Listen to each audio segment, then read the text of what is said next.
हरे कृष्णा। आप सभी का बहुत स्वागत है आज के हमारे अध्याय 4 ज्ञान योग या दिव्य ज्ञान में। जैसे कि हम अलग अलग प्रकार से चैप्टर्स यहाँ पढ़ते जा रहे हैं। कल हमने कर्म योग पढ़ा था। आज ज्ञान योग का विषय आया है। कल फिर से कर्म योग आएगा एक नए तरीके से। तो ये क्या है, ये माध्यम है ज्ञान और कर्म। और जो भी चीजें आती हैं, ध्यान आता है ना, अष्टांग योग आता है, ये सब माध्यम है। इनके थ्रू हम कैसे भगवान से कनेक्ट हो सकते हैं, भगवान ही बताएंगे। विशेष तौर पर इस चैप्टर में भगवान भगवत गीता की हिस्ट्री बताएंगे और ये समझाएंगे कि भगवत गीता की आवश्यकता क्यों थी, वो कैसे आई, है ना। और फिर वो क्यों चली गई, फिर दोबारा से भगवान अर्जुन को भगवत गीता का ज्ञान दे रहे हैं। तो वो सारी हिस्ट्री हमें इस चैप्टर में समझने के लिए मिलेगी। वो ध्यान से सुनेंगे, इंटरेस्टिंग चैप्टर है, आप लोगों को अच्छा लगेगा, क्योंकि आज भगवत गीता की हिस्ट्री के बारे में बात होगी। तो चलिए आगे बढ़ते हैं और भगवत गीता की थोड़ी सी अधिक जानकारी को थोड़ा सा और थोड़ी सी जानकारी को और अधिक बढ़ा लेते हैं। इंपॉर्टेंट चैप्टर है भगवत गीता यथा स्वरूप। मैंने कल आपको इसकी दिव्यता के बारे में बताया था कि सबसे ज्यादा अगर भगवान श्री कृष्ण की शब्दों को अगर बिल्कुल एज इट इज हमारे पास पहुंचाया गया है तो वो यही भगवत गीता है। और श्रील प्रभुपाद जी के लिए हमें बहुत बहुत धन्यवाद करना चाहिए, जिन्होंने हमें ये अवसर दिया कि हम इसे पढ़ सकें और समझ सकें। तो ये अध्याय भगवान के श्रीमुख से शुरू हो रहा है। यहाँ पे अर्जुन कोई प्रश्न नहीं पूछ रहे हैं, भगवान खुद अर्जुन को बता रहे हैं, क्योंकि ये जो बात है ये बहुत इंपॉर्टेंट है ना। ये जो अध्याय है बहुत इंपॉर्टेंट हो जाता है। जब हम देखो, हम जैसे एग्जाम या कुछ हमारी क्लासेस होती हैं, तो जब हम पढ़ने जाते हैं तो कुछ चीजें तो आप अपने टीचर से पूछते हो। कुछ इंपॉर्टेंट टॉपिक्स होते हैं, इंपॉर्टेंट बातें होती हैं जिन्हें आपको पूछने की आवश्यकता नहीं होती। वो आपके जो टीचर होते हैं वो आपको खुद ही बता देते हैं कि इस टॉपिक में ये इंपॉर्टेंट पॉइंट है, इसको आप नोट कर लीजिए। तो वही सेम चीज जहाँ भगवान खुद बोलना शुरू कर देते हैं, वो बात बहुत ज्यादा विशेष हो जाती है ना। विशेष है इसलिए भगवान स्वयं बता रहे हैं, है ना। तो इसी प्रकार से यहाँ पे ये अध्याय है, इसका बहुत महत्व है, इसलिए भगवान अर्जुन को पूछने का भी मौका नहीं दे रहे और खुद ही आंसर कर रहे हैं। तो भगवान क्या कहते हैं आगे समझेंगे। श्री भगवान उवाचा इमं विवस्वते योगम प्रोक्तम वान अहम वयम विवस्वानम मनवे प्राहा मनुर इक्ष्वाके ब्रवीत। भगवान ने कहा, मैंने इस अमर योग विद्या का संदेश उपदेश सूर्यदेव विवस्वान को दिया, और विवस्वान ने मनुष्यों के पिता मनु को उपदेश दिया, और मनु ने इसका उपदेश इक्ष्वाकु को दिया। ध्यान से सुनिए, भगवान क्या कह रहे हैं। मैंने इस अमर योग विद्या का, किस योग विद्या का, जो भगवत गीता हम सुन रहे हैं, इसका संदेश भगवान ने पहले सूर्यदेव विवस्वान को दिया था। ठीक है, विवस्वान ने किन्हें दिया था, मनुष्यों के पिता, हमारे जो पूर्वज हैं वो कौन है, मनु, उनको दिया था, है ना।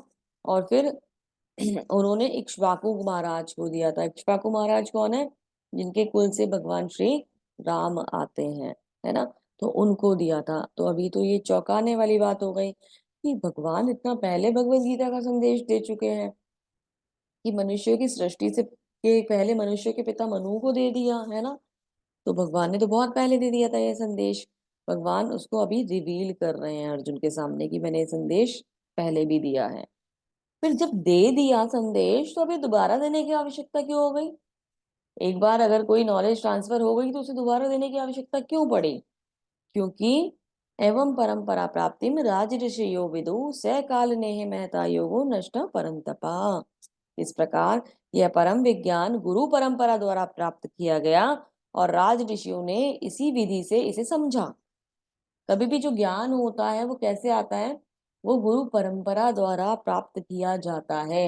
एक गुरु से दूसरे को ट्रांसफर किया जाता है, दूसरे से तीसरे को ट्रांसफर किया जाता है, तीसरे से वो कड़ी आगे बढ़ती है और ज्ञान जो है वो परंपरा में चलता है। जो ज्ञान परंपरा से आता है उसी ज्ञान को प्रामाणिक ज्ञान कहा जाता है। ठीक है, अगर ऐसा नहीं होता है तो क्या होता है, किंतु काल कर्म में ये परंपरा छिन्न हो गई, काल कर्म में ये परंपरा छिन्न हो गई, अतः विज्ञान यथारूप में लुप्त होना हो गया लगता है ना। तो कालक्रम में यानी समय के साथ साथ समय के चक्र में ये परंपरा छिन्न हो गई। अब परंपरा टूटती कैसे है, ज्ञान लुप्त कैसे हो सकता है। जब ये ट्रेडिशन था कि इस ज्ञान को एक व्यक्ति से दूसरे व्यक्ति के पास ट्रांसफर करा जाएगा, एक गुरु से दूसरे गुरु को दिया जाएगा और वो उसको सबके पास फैलाएगा, तो ये टूटेगा कैसे चेन? ये चेन तब टूट जाएगी जब कोई इस ज्ञान को फॉलो करने से मना कर देगा, उसे ना अडॉप्ट करेगा ना किसी और को देगा। जब ऐसा होगा तब ये परंपरा छिन्न हो जाएगी। तो वही हुआ भगवत गीता के ज्ञान के साथ, जो मतलब लाखों वर्ष पहले भगवान ने किन्हें दे दिया था? सूर्यदेव विवस्वान को दे दिया था। वो ज्ञान लुप्त हो गया क्योंकि वो ट्रांसफर आगे नहीं हुआ। तो भगवान आए, भगवान ने अपना ज्ञान लाखों वर्ष पहले भगवत गीता का ज्ञान दिया, परंतु उसे दोबारा अर्जुन को देने की आवश्यकता पड़ रही है क्योंकि वो लुप्त हो गया, वो फॉलो नहीं किया गया। ज्ञान फॉलो नहीं होगा तो उसको दोबारा से एस्टेब्लिश करना पड़ेगा। तो अभी बहुत सारी परंपराएं हैं हमारे यहाँ, है ना, इनके नाम आप सुनते होंगे। तो भगवान श्री कृष्ण से निकलने वाली मुख्य 4 परंपराएं हैं जिनमें ज्ञान ट्रांसफर होता है, भगवान उनको ज्ञान देते हैं। तो कौन कौन सा ज्ञान है? लॉर्ड ब्रह्मा जी के द्वारा भगवान ने सबसे पहले ज्ञान किन्हें दिया? ब्रह्मा जी को दिया। श्री लक्ष्मी जी को ज्ञान दिया, शिव जी को ज्ञान दिया और कुमारों को ज्ञान दिया। तो भगवान ने डायरेक्टली ये ज्ञान 4 लोगों को दिया। तो इनसे निकलने वाली 4 परंपराएं हमारे पास आती हैं। एक है लॉर्ड ब्रह्म मतलब ब्रह्म परंपरा, जिसको हम ब्रह्म गौड़ीय मध्वाचार्य परंपरा कहते हैं। दूसरी है श्री परंपरा, जिसमें रामानुजाचार्य जी आते हैं। तीसरी है रुद्र परंपरा, जिसमें विष्णु स्वामी जी आते हैं। चौथी है कुमार परंपरा, जिसमें निम्बकाचार्य जी आते हैं। अब ये परंपराएं हैं क्या? इन परंपराओं में बेसिकली क्या होता है, जो ये ब्रह्म गौड़ीय मध्वाचार्य परंपरा है, इसमें राधा और कृष्ण, श्रीमती राधा रानी और भगवान श्री कृष्ण की पूजा होती है। और बाकी सब जो ये परंपराएं हैं, इनमें विशेष तौर पर भगवान श्री कृष्ण के अलग अलग स्वरूप की पूजा होती है। किसी में विष्णु स्वरूप की पूजा होती है, किसी में बाल गोपाल स्वरूप की पूजा होती है, तो किसी में केवल श्री कृष्ण भगवान की परंपरा पूजा होती है। हम जो इस्कॉन में हम जिस परंपरा के अंतर्गत आते हैं, इस्कॉन ब्रह्म मध्वाचार्य गौड़ीय वैष्णव परंपरा के अंतर्गत आता है। हम इस फर्स्ट चेन को फॉलो करते हैं, है ना। हमारे हमारे पास ज्ञान कहाँ से आ रहा है? ब्रह्मा जी से चलता हुआ ज्ञान श्रील प्रभुपाद जी तक आया और उनके बीच में बहुत सारे गुरु आए, उन गुरुओं तक आया। 32 गुरु हमारे पास आते हैं इस चेन सिस्टम में, उनके द्वारा ये ज्ञान हमें प्राप्त हो रहा है। तो ये प्रमाण है, कृष्ण से स्वयं उनकी वाणी ब्रह्मा जी पे ट्रांसफर हुई, ब्रह्मा जी से नारद जी पे ट्रांसफर हुई, ऐसे होते होते वो वाणी श्रील प्रभुपाद जी तक आई और वहां से हमें मिल रही है। तो ये एक प्रमाणिक स्त्रोत्र है। इसी प्रकार से और भी प्रमाणिक 4, ये 3 जो हैं, ये और भी प्रमाणिक परंपराएं हैं। लेकिन हम किस कैटेगरी में आते हैं? ब्रह्म गौड़ीय मध्वाचार्य वैष्णव परंपरा के अंतर्गत हम आते हैं। तो आपको पता चल जाता है कि हमें एक प्रमाणिक संस्था के द्वारा इस ज्ञान को प्राप्त कर रहे हैं। अब अर्जुन का डाउट ये हो गया कि भगवान आप ये कह रहे हो, मतलब अभी तक तो गुरु ही माना है, भगवान तो भी माना ही नहीं है, कि भगवान तो मानेगा, कि आप ये कह रहे हो कि आपने ये ज्ञान सूर्यदेव विवस्वान को दिया, पर देखने में तो मुझे आप मेरे जैसे लगते हो। आप मेरे साथ खेले हो, बड़े हुए हो, हम लोगों ने साथ साथ बहुत अच्छे से मित्रता निभाई है, ठीक है। हम हर चीज एक दूसरे के संग बहुत सारा समय बिताया है। एजुकेशन तो खैर थोड़ा अलग अलग डिस्टेंस पे ली थी, फिर भी हमने एक दूसरे का वो वाला टाइम भी देखा है। तो ये पॉसिबिलिटी कैसे है कि आप मेरे समकालीन हो? ये कैसे पॉसिबल हो सकता है कि आपने तब पर ज्ञान दे दिया? अरे ये कैसे हो गया कि आपने तब ज्ञान दे दिया? ये तो संभव ही नहीं है। तो अर्जुन क्या है, सरप्राइज हो गया है कि भगवान ज्ञान कैसे दे सकते हैं। तो भगवान बताते हैं अर्जुन को यहाँ पे कि ये ज्ञान, मैं जो हूं, मैं कितना पुराना हूं, उसको प्रूव करने के लिए भगवान यहाँ पे पहले अर्जुन को डिटेल देते हैं समय की, समय किस प्रकार से चलता है। तो जैसा कि हम सभी जानते हैं, हमारे यहाँ 4 युग होते हैं, सतयुग, त्रेता, द्वापर और कलयुग, है ना। ये 4 युगों की जो एज होती है, अगर इसे मिला लिया जाए तो एक दिव्य युग बनता है, ठीक है। जब सतयुग और त्रेता, द्वापर और कलयुग, इन 4 युगों के बीच में छोटे छोटे से इंटरवल्स आते हैं, उन्हें संध्याएं कहा जाता है। तो ये संध्याएं और युग मिलकर एक दिव्य युग बनाते हैं। चारों युगों के टाइम को मिलाकर दिव्य युग बनता है। जब ऐसे 71 साइकिल्स युगों के बीत जाते हैं, 71 बार ये 4 युग अपना चक्कर लगा लेते हैं, तो उसे एक मनवंतर कहा जाता है। और जब ऐसे 14 मनवंतर और उनके एक मनवंतर से दूसरे मनवंतर के बीच का जो गैप है उसे संध्या कहा जाता है। जैसे एक युग से दूसरे भी युग के बीच का जो गैप है उसे संध्या कहा जाता है। तो जब ऐसे 14 मनवंतर और 15 संध्याएं बीतती हैं तो इन्हें क्या कहा जाता है, इसे कल्प कहा जाता है। और जब ऐसे 36,000 कल्प पूरे होते हैं तो वो ब्रह्मा जी का जीवन होता है। समझ रहे हैं कितने पुराने हैं ब्रह्मा जी। ब्रह्मा जी कितने पुराने हैं, कितने ज्यादा पहले ब्रह्मा जी।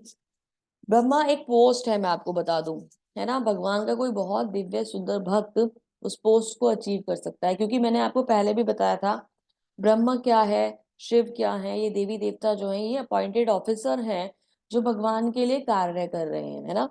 तो ब्रह्मा क्या है, एक पोस्ट है। इंद्र एक पोस्ट है जिसको अचीव किया जा सकता है। व्यक्ति अगर बहुत शुद्ध भक्ति करके भगवान के धाम में प्रवेश करता है तो भगवान उसको अपने कार्यों को ऑर्गेनाइज करने के लिए अलग अलग पोस्ट देते हैं।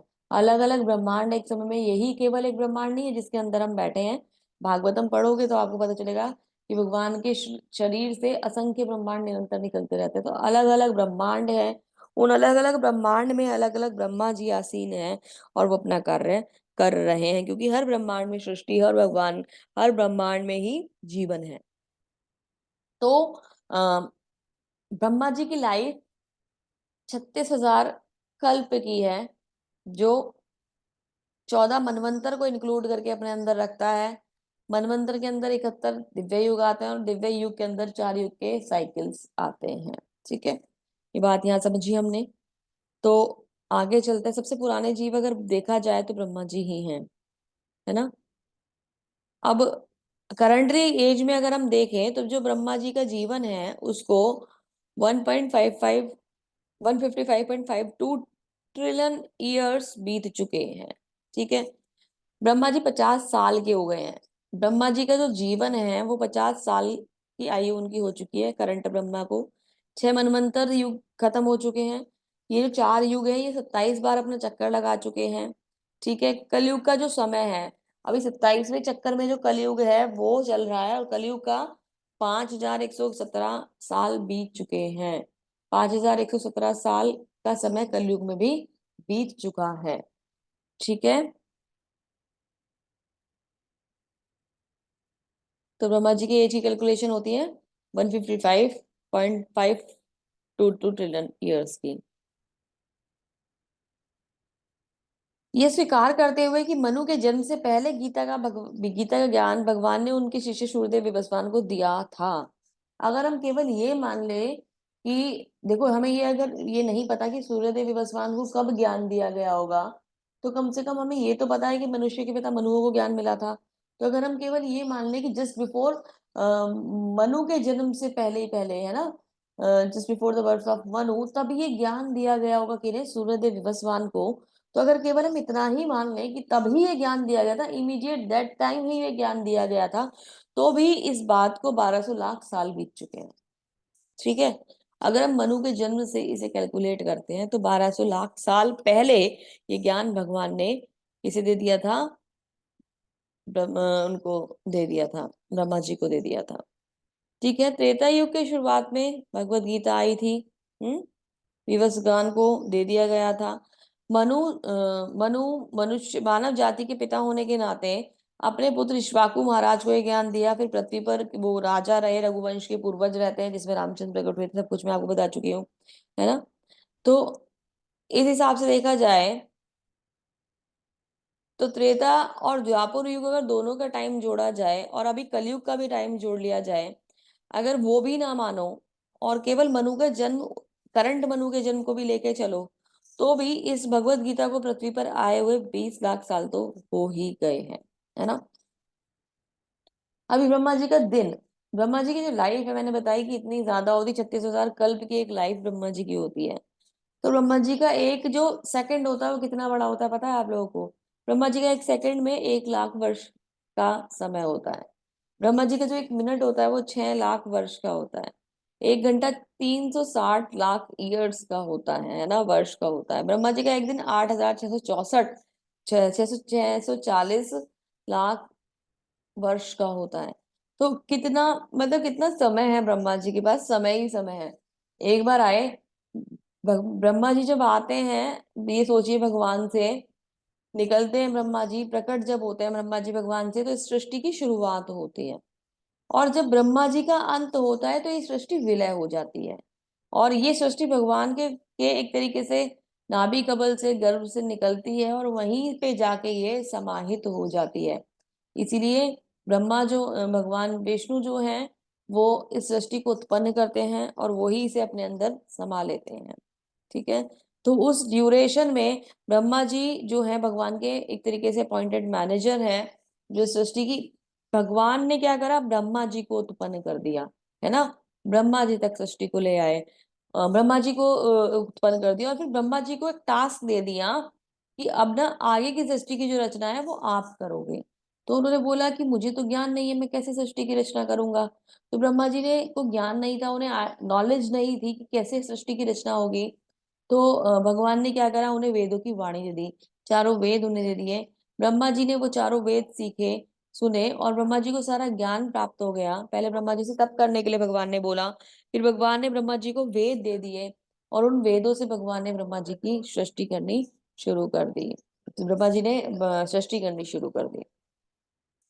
इस प्रकार से हमारे पास एक लिस्ट है जिसमें हम देख पाते हैं कि मतलब भगवान श्री कृष्ण से शुरू शुरू हुई परंपरा कैसे आगे बढ़ती है। कृष्ण भगवान ने ब्रह्मा जी ने नारद जी को, व्यास जी को, मध्वाचार्य जी को, नामाचार्य जी को आगे दी। उसके बाद ये बढ़ते बढ़ते बढ़ते बढ़ते जो परंपरा पहुंची, वो लास्ट 5 जो हमारे गुरु हैं वहां तक पहुंच गई, जिसमें हमारे बहुत सारे जो गुरु हैं वो आते हैं। और लास्ट में जैसे कि हम सभी जानते हैं, हमें श्रील प्रभुपाद जी, उनके जो गुरु हैं श्री भक्ति सिद्धांत सरस्वती ठाकुर जी महाराज, फिर उनके पिताजी के पास से परंपरा मतलब उनके पिताजी से को मिली थी पहले उनको, और फिर उसके ऊपर जगन्नाथ बाबा जी महाराज, फिर गौर किशोर दास बाबा जी महाराज, ऐसे ये परंपरा जो है हम तक आई और हमारे पास ट्रांसफर हुई। मतलब हमें जो लेटेस्ट मिल रही है वो श्रीला प्रभुपाद जी के द्वारा मिल रही है ये परंपरा, लेकिन चेन जो है वो बहुत लंबी है, जिसमें 32 गुरु आते हैं, और उन 32 गुरु के द्वारा ये परंपरा एक दूसरे के साथ चलते चलते, है ना, हमारे पास ट्रांसफर हुई। तो लेटेस्ट में हमें मिली श्रीला प्रभुपाद जी से। उनके जो गुरु हैं वो भक्ति सिद्धांत सरस्वती ठाकुर जी महाराज हैं। उनके गुरु जो थे वो श्री भक्ति विनोद ठाकुर जी महाराज थे। उससे पहले जगन्नाथ दास बाबा जी महाराज थे। तो इस तरीके से ये परंपरा हमारे पास ट्रांसफर हो रही है। अभी क्वेश्चन ये आता है कि चलो परंपरा तो आई, जब परंपरा आ गई, सब कुछ आ रहा है, तो फिर कृष्ण क्यों आते हैं, कैसे आते हैं, कब आते हैं, रीजन क्या है उनके आने का, ये बात को समझना आवश्यक है। तो अभी कृष्ण का अवतरण कैसे होता है, पहली बात तो ये समझने वाली है यहाँ पे कि कृष्ण जो है उनका अवतरण होता है, उनका प्राकट्य होता है। कृष्ण कभी जन्म नहीं लेते। मेरी साइड से थोड़ा डिस्टरबेंस आ रहा है बाहर से, तो थोड़ा सा क्षमा कीजिएगा। कृष्ण कभी जन्म नहीं लेते, वो प्रकट होते हैं, क्योंकि वो कौन है, वो भगवान है। भगवान के प्रकट होने का जो प्रोसेस है, कभी भी ऐसा नहीं होता जैसे साधारण मनुष्य का होता है। भगवान कभी भी साधारण मनुष्य की तरह नहीं आते। हमने देखा है, सुना है, माता के गर्भ से भगवान ने जन्म ले लिया, लेकिन ये देखने और सुनने में बातें हमें अच्छी लग रही है, क्योंकि हमें हमारी हमारी जो भौतिक बुद्धि है वो उतना ही समझ पाती है। पर भगवान कभी भी मनुष्य की तरह से जन्म मृत्यु के चक्र में नहीं फंसते हैं। भगवान कैसे प्रकट होते हैं, भगवान का दिव्य स्वरूप है, भगवान बहुत अलग तरीके से यहाँ आते हैं।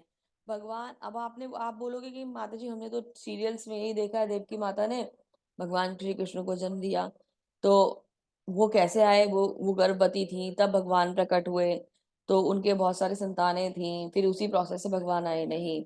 जब भगवान आए तो माता देवकी, पहले वसुदेव जी के हृदय में भगवान ने वास किया, फिर वसुदेव जी के हृदय से भगवान माता देवकी के हृदय में पहुंचे, और फिर माता देवकी के हृदय से भगवान प्रकट हो गए। वो तो एक लीला थी जो हमें दिखाई दे रहा है कि माता गर्भवती हैं और एक शिशु का जन्म होने वाला है, लेकिन भगवान ने उनके हृदय से प्राकट्य लिया, ना कि गर्भ से उन्होंने मनुष्य की तरह जन्म लिया। तो जब भगवान प्रकट हुए तो भगवान अपना चतुर्भुज विष्णु रूप जो था वो उन्होंने वहां दिखाया, और उनको देखकर माता और वसुदेव जी जो थे उन्होंने भगवान को प्रणाम किया। लेकिन अब भगवान इतने सुंदर स्वरूप में प्रकट तो हो गए हैं, पर होगा क्या कि मतलब अब उन्हें तो एक बालक के रूप में चाहिए भगवान, तो अभी बच्चे के रूप में भगवान कैसे आएंगे? तो दोनों ने प्रार्थनाएं करी कि भगवान आप एक सुंदर शिशु के रूप में आ जाइए, एक बालक के रूप में आ जाइए, जिसे हम गोद में ले सकें। तो उनकी प्रार्थनाओं को सुनकर भगवान ने उस आग्रह को स्वीकार करा और भगवान ने एक सुंदर शिशु का रूप ले लिया। इस प्रकार से भगवान का प्राकट्य इस धराधाम पर हुआ था। तो भगवान कैसे आते हैं, ये मैंने आपको स्टोरी बताई है। जो अपि सन्ने व्ययात्मा भूतानाम ईश्वरोऽपि सन् प्रकृति समधिष्ठाय संभवाय आत्मा माया। यद्यपि मैं अजन्मा अविनाशी हूँ, यद्यपि मैं समस्त जीवों का स्वामी हूँ, तो भी प्रत्येक युग में मैं अपने दिव्य आदि रूप में प्रकट होता हूँ। बताया ना मैंने आपको क्लियर कि भगवान प्रकट होते हैं ना। भगवान का शरीर हमारे जैसा नहीं है, हमारे शरीर में परिवर्तन होते हैं, भगवान के शरीर में परिवर्तन नहीं होते, वो निचिर युवा है। भगवान हमेशा नित्य युवा दिखाई देते हैं। हम बच्चे हैं, हम बड़े होते हैं, हम बूढ़े होते हैं, हमारा देहांत हो जाता है, हमारा शरीर बदल जाता है, भगवान का शरीर कभी भी नहीं बदलता है। भगवान की आत्मा और भगवान का शरीर एक ही है, उनकी आत्मा और उनका शरीर अलग अलग नहीं है, जैसे हमारी आत्मा और हमारा शरीर अलग है ना। तो भगवान अपने शाश्वत रूप में इस जगत में प्रकट होते हैं, ठीक है। फिर भगवान अपने श्याम सुंदर रूप में यहाँ आए, पहले चतुर्भुज रूप दिखाया, फिर भगवान श्याम सुंदर रूप ले लेते हैं, जिसमें भगवान के हाथों में बांसुरी है। दो भुजी श्याम सुंदर रूप है, बहुत ही सुंदर रूप है, जो मनुष्य की तरह दिखाई देता है, लेकिन वो दिव्य स्वरूप है, जिसमें भगवान ने अपने दोनों भुजाओं में बांसुरी को धारण करा हुआ है। वो दिव्य श्याम सुंदर रूप भगवान का बहुत ही मनमोहक है और बहुत ही सुंदर है, क्योंकि हमें ऐसा लगता है कि भगवान दो भुजी हैं, तो इसे हम ये मान जाते हैं कि भगवान का जन्म हुआ था, ये भगवान हमारी तरह मनुष्य थे। लेकिन भगवान मनुष्य नहीं है। भगवान का जो शरीर है उसकी बनावट हमें उस तरह दिखाई दे रही है, लेकिन भगवान जो है वो भगवान का दिव्य स्वरूप है और दो भुजी श्याम सुंदर स्वरूप है, सबसे सुंदर स्वरूप है भगवान का। उनके चरणों में जब हम मन लगाते हैं तो भगवान का प्रेम हमें बहुत ही शीघ्र प्राप्त होता है। तो मैंने बताया भगवान चिर युवा है। भगवान ने बालक के रूप में जन्म लिया, प्रकट हुए, सॉरी, भगवान बालक के रूप में प्रकट हुए, और प्रकट होने के बाद भगवान बढ़े, लेकिन कहाँ तक बढ़े? भगवान जो है ना, उनकी एज जो है ना 15 वर्ष 9 महीने 6 दिन की है ना। वो जो आयु है वो वहीं पर, वो जो अवस्था है, शरीर की जो अवस्था है वो वहीं रुकी हुई है, 15 वर्ष 9 महीने 6 दिन पर रुकी हुई है। यानी लगभग 16 वर्ष के भगवान है। वो चिर युवा रहते हैं। वो बचपन से बड़े होते दिखाई तो देते हैं, लेकिन फिर वो युवा अवस्था में आकर स्थिर हो जाते हैं और वो नित्य युवा रहते हैं। भगवान की कभी भी कोई बूढ़ी तस्वीर आपने कहीं नहीं देखी होगी कि भगवान की दाढ़ी आ गई है, भगवान बहुत बड़े हो गए हैं, भगवान के बाल सफेद हो गए हैं, कभी ये ऐसी कोई फोटो आपको देखने के लिए भगवान की नहीं मिली होगी। तो भगवान चिर युवा है, नित्य युवा है भगवान, और भगवान का यौवन हमेशा रहता है, और भगवान बहुत सुंदर, एनर्जेटिक, है ना, बहुत ही मतलब मनमोहक, आकर्षक। कृष्ण का तो मीनिंग ही क्या है? आकर्षक, सबको आकर्षित करने वाले, सर्व आकर्षक भगवान श्री कृष्ण। कृष्ण का मीनिंग होता है सर्व आकर्षक, तो बहुत ही सुंदर, सबको आकर्षित करने वाले भगवान है, ठीक है। तो बहुत सुंदर है ये भगवान का जो स्वरूप है। तो भगवान ने प्राकट्य लिया। भगवान का कैसे आते हैं का आंसर ये हुआ कि भगवान प्रकट होते हैं। कृष्ण का अवतरण कैसे होता है? कृष्ण जन्म नहीं लेते, कृष्ण क्या होते हैं? कृष्ण प्रकट होते हैं। आज हमारी अटेंडेंस बहुत कम हो गई है, 3 ही चैप्टर हुए थे अभी तो। चलिए आगे चलते हैं। कृष्ण का अवतरण होता कब है? तो कृष्ण कब आते हैं, आते ही कब है ना। तो भगवान कह रहे हैं यदा यदा ही धर्मस्य ग्लानिर्भवति भारत अभ्युत्थानम अधर्मस्य तदात्मनम सृजाम्यहम। हे भरतवंशी, जब भी और जहां भी धर्म का पतन होता है, अधर्म की प्रधानता होने लगती है, तब तब मैं अवतार लेता हूँ। तो कब आते हैं? जब अधर्म बढ़ने लग जाता है धरती पर, जब जब अधर्म बढ़ेगा तब तक भगवान प्रकट होंगे। तो जब अभी आपने सुना होगा ना कलयुग में भगवान आएंगे, डेफिनेटली आएंगे। अभी तो कलयुग का बहुत गोल्डन टाइम चल रहा है, यहाँ हमें भक्ति करने के लिए मिल रही है, भगवान का नाम सुनने के लिए मिल रहा है ना। और हम पता है किस एज में है? हम इस एरा में है जहाँ पे अभी विग्रह अर्चना भी हो रही है और नाम सेवा भी भगवान की हो रही है ना। आगे चल के धीरे धीरे धीरे ना नाम ही आधार रहेगा, कलयुग का आधार ही नाम है केवल, और ये जो जिस प्रकार का युग हमें आज दिखाई दे रहा है ना, इससे भी ज्यादा खराब हो जाएगा। लोग एक दूसरे को ही मारकर खा जाएंगे। अभी तक तो हम पशु पक्षियों के लिए ही मना करते हैं कि नॉन वेज ईटिंग मत करो, समय ऐसा आने वाला है कि लोग एक दूसरे को ही मारकर खा जाएंगे। बहुत बुरा समय आएगा, एक दूसरे की पेड़ को ऐसे मतलब कुछ होगा नहीं उनके पास और काट कर खाने लगेंगे। ज्ञान की शून्यता होनी शुरू हो जाएगी। बहुत बहुत खराब समय आने वाला है। गोल्डन एज कहते हैं कि 10,000 वर्ष तक भगवान के नाम का बहुत सुंदर प्रचार अभी होगा, और उसके बाद जो है ना समय बहुत खराब आ जाएगा। धीरे धीरे धीरे ये पतन की तरफ जाएगा। जब इसमें यहाँ पतन मतलब यहाँ पर बहुत ज्यादा एक तरीके से व्याधियां बढ़ जाएंगी, बहुत ज्यादा दिक्कतें बढ़ जाएंगी। जब मनुष्य ही मनुष्य का दुश्मन हो जाएगा। माँ बच्चे को जन्म केवल इसलिए देगी कि वो उसे खा सके। पता है आपको, ये मैं नहीं कह रही हूँ, ये भागवतम कहता है। ये भागवतम कहता है, जब आप पढ़ोगे तो आपको पता चलेगा कि माँ केवल बच्चे को जन्म इसलिए देगी ताकि वो उसे खा सके। इतना ज्यादा मतलब सोच के भी हमें कितना खराब लग रहा है ना। तो वो समय आएगा, इसलिए बहुत अच्छा समय है। आज के टाइम में आप भगवत गीता सुन रहे हो तो भगवान का ध्यान करो, कंटिन्यू जप करो, और इस जप से भगवान से प्रार्थना करो कि भगवान प्लीज हमें सेव कर लेना, हमें अपने श्री चरणों में जगह देना। मैं तो सच में बहुत टेंशन में आ जाती हूँ, भगवान प्लीज। मुझे तो वो देखने का बिल्कुल मन नहीं करता, हालांकि होगा तो वो जो भगवान की इच्छा होगी। लेकिन फिर भी मैं एक प्रार्थना करती हूँ, भगवान प्लीज मुझे कहीं पे भी रख लेना, लेकिन मैं वो सीन नहीं देखना चाहती। तो हाँ, वैसे भगवान के जो भक्त होते हैं वो ये कहते हैं कि भगवान जिस भी सिचुएशन में रखोगे आपकी भक्ति हमें देना है ना। तो भगवान अगर बाई चांस यार कहीं रखेंगे भी तो बस यही है, बचेगा कौन? केवल वो बचेगा जो भगवान की भक्ति कर रहा होगा। तो हमें अगर हमें बचना है, अगर हमें चीजों चीजों को से संभलना है, तो भगवान की भक्ति करनी बहुत ज्यादा आवश्यक है। डराने वाली बात बिल्कुल भी नहीं है, ये सत्य है। आप ये जानते हो भागवतम क्या है? भागवतम अपने आप में बहुत ज्यादा दिव्य महान ग्रंथ है, जिनमें जब आप पढ़ते हो तो आपको पता चलता है कि जो चीजें आज साइंटिस्ट खोज रहे हैं वो भागवतम में कितना पुराना है। सब कुछ बहुत पहले ही भगवान ने बता दिया है, तभी तो वो ज्ञान है ना। भगवान ने सारी चीजें पहले ही बता दी है ना।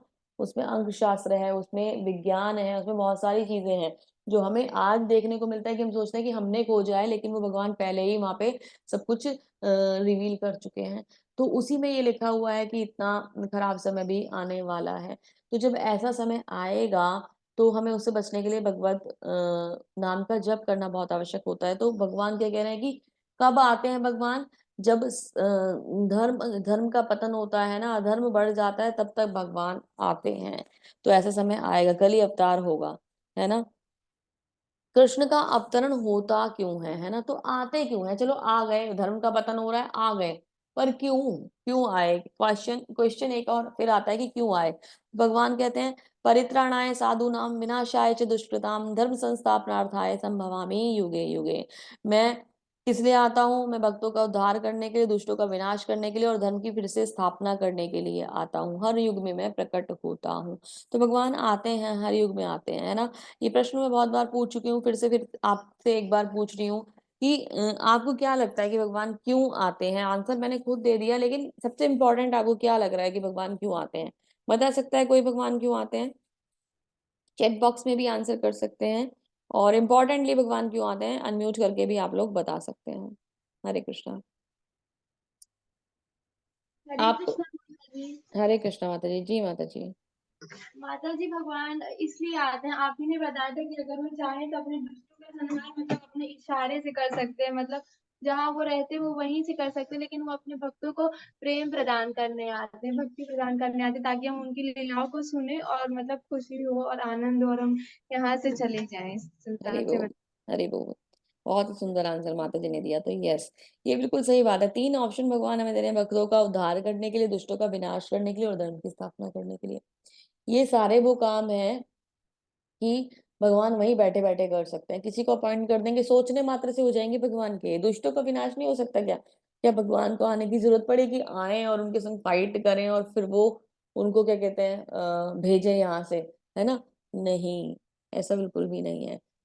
भागवतम में एक स्टोरी आती है वृतासुर की, है ना। उसको वृतासुर जो एक राक्षस है, वो इंद्र जो है ना, उसने दधीची जो वो थे ऋषि, जिनकी अस्थियों से वो वज्र बना था, और उनकी अस्थियों के वज्र से उसका वध हुआ था। जो वृतासुर था, वो अपने आप को उस वज्र से मरवाने के लिए इतना ज्यादा उत्सुक था कि बार बार ना उकसा रहा है इंद्र को कि आप मुझे ना इस वज्र से मार डालो, आप मुझे मारो। इंद्र को ऐसा लग रहा है कि मैं कैसे मारूं।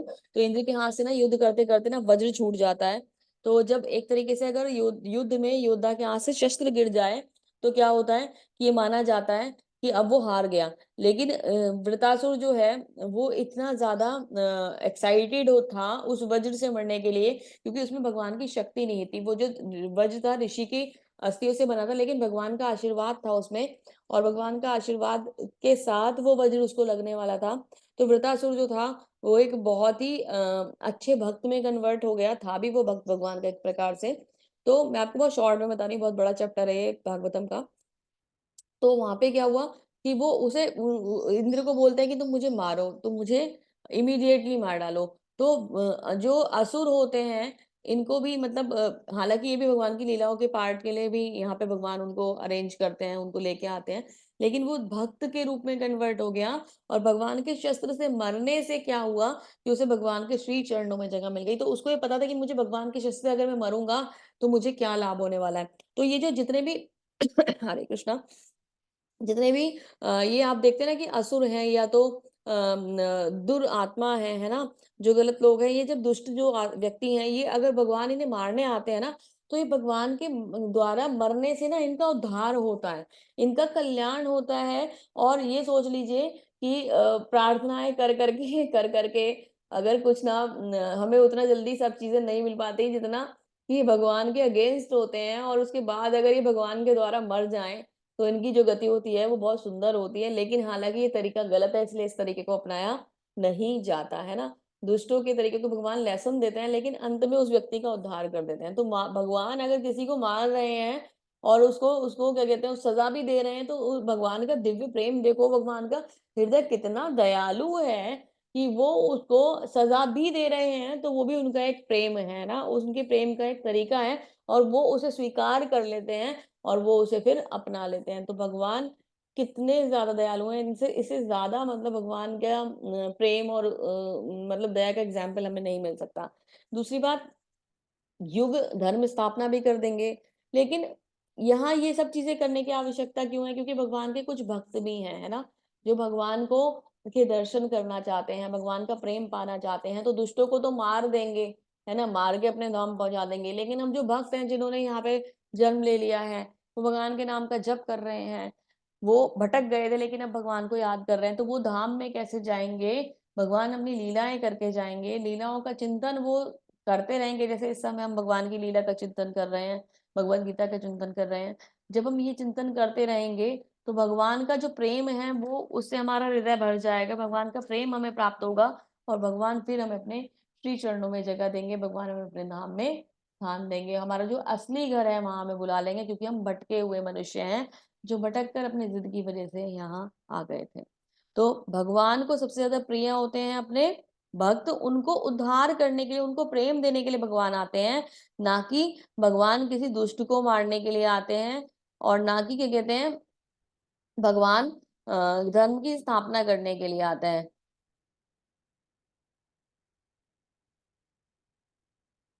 लेकिन इम्पोर्टेंट बात क्या है कि भगवान अपने भक्तों को प्रेम देने के लिए आते हैं। ये सब चीजें हैं, ये माइनर हैं, कारण ये भी है, पर ये माइनर है। मेजर कारण क्या है? भगवान अपने भक्तों को प्रेम देने के लिए आते हैं।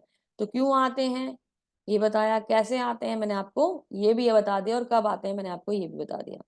तो अभी आते हैं भगवान, भगवान प्रकट होते हैं, ये सब चीजें है ना, कैसे होते हैं सब हमने जान लिया। अब ये सब जानने का हमें लाभ क्या मिलेगा, है ना, तो ये जानना भी बहुत जरूरी है। ये सब सुन तो रहे हैं, भगवान भगवान भगवान बहुत देर से सुने जा रहे हैं, इसका बेनिफिट क्या है? तो यहाँ भगवान बोल रहे हैं, देखो अभी तक एक भी श्लोका अर्जुन ने नहीं बोला, सब कुछ भगवान ही कुछ समझाया जा रहे हैं। जन्म कर्म च मैं दिव्यम दिव्यम एव, यो वेति तत्वतः तत्त्वा देहम पुनर्जन्म नेति मामेति सो अर्जुना।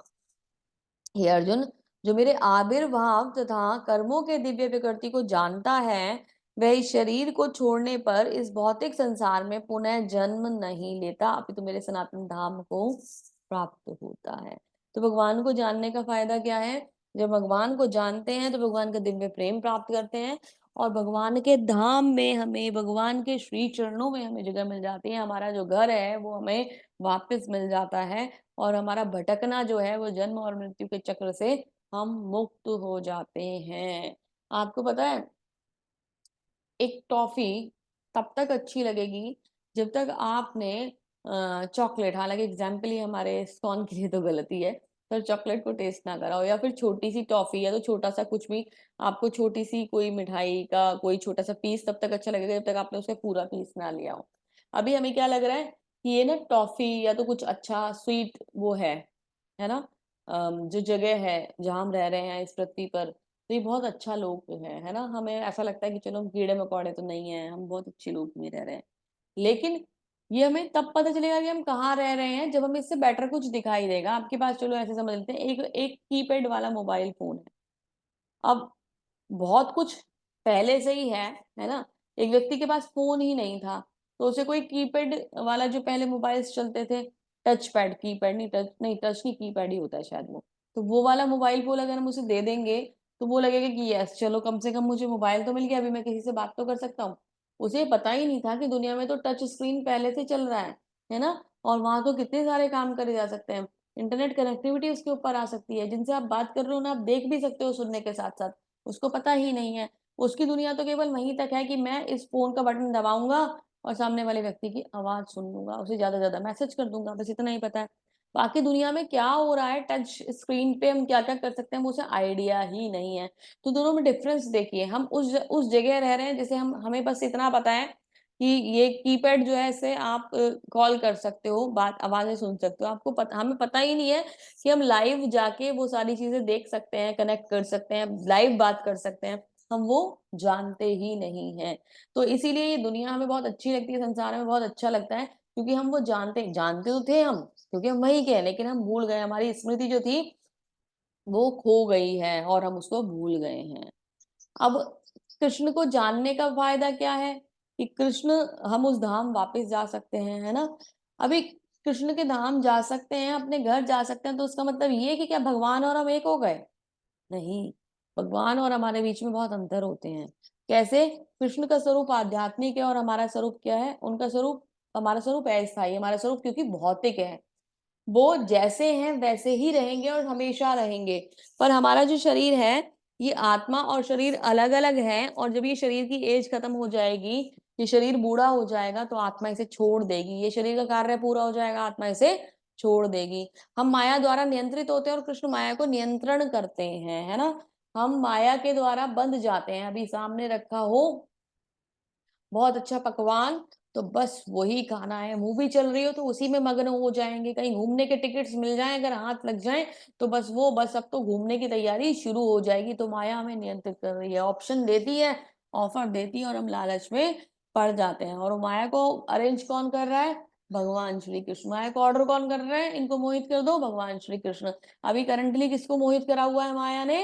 अर्जुन को, है ना। अर्जुन को भगवान ने माया के द्वारा मोहित करा दिया है। हमारा जो शरीर है 3 प्रकार के लेयर्स से बना हुआ है। हमारा है पहले ग्रॉस बॉडी, हमारा ये स्थूल शरीर, उसके अंदर है सूक्ष्म शरीर, उसके अंदर है हमारा आत्मा वाला लेयर, है ना। तो ग्रॉस बॉडी, सटल बॉडी और सोल, 3 चीजें आती हैं। तो ये जो दिख रहा है बाहर, ये है स्थूल शरीर।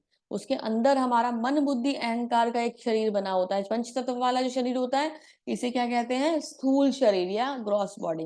फिर अंदर आती है सटल बॉडी, जिसको क्या बोलते हैं? सूक्ष्म शरीर। वो कैसे बनता है? मन बुद्धि अहंकार से बनता है, उसके अंदर आत्मा निवास करती है। तो जब मनुष्य मरता है तो क्या होता है कि उसका जो स्थूल शरीर है इसको जला दिया जाता है और ये समाप्त हो जाता है। लेकिन आत्मा किसके संग ट्रेवल करती है? मन बुद्धि और अहंकार के संग ट्रेवल करती है। वही हमारे संस्कार कैरी करते हैं। आप देखते हो किसी बच्चे में बहुत अच्छी क्वालिटीज होती है, किसी में बहुत गंदी क्वालिटीज होती है, बच्चे में बचपन में ही पता चल जाता है कि बहुत गुस्से वाला बच्चा है।